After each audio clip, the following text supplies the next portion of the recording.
तीन दिवसांमध्ये 5 हत्येच्या घटना घडलेल्या आहेत। कोंढवा, वानवडी, सिंहगड आणि वाघोली या परिसरामध्ये हत्येच्या घटना घडल्यात। पुण्यातील नागरिकांमध्ये त्यामुळे भीतीचं वातावरण आहे।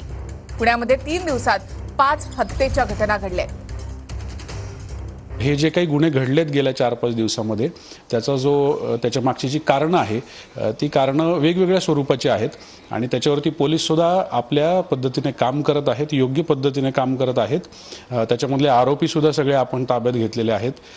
त्याच्यामध्ये काही अल्पवयीन मुलांनी घडलेले सुद्धा त्यांच्याकडून सुद्धा घडलेले गुन्हे आहेत। तर त्याच्यामुळे नागरिकांनी कोणीही याच्यामध्ये पॅनिक होण्याचं कारण नाही किंवा घाबरून जायचं काही कारण नाही।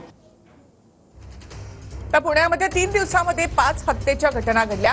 कोंढवा, वानवडी, सिंहगड आणि वाघोली या परिसरामध्ये या घटना घडलेल्या आहेत। त्यामुळे पुण्यातील नागरिकांमध्ये सध्या भीतीचं वातावरण। आणखी एक महत्त्वाची बातमी, ठाकरे गटाच्या आमदारांचं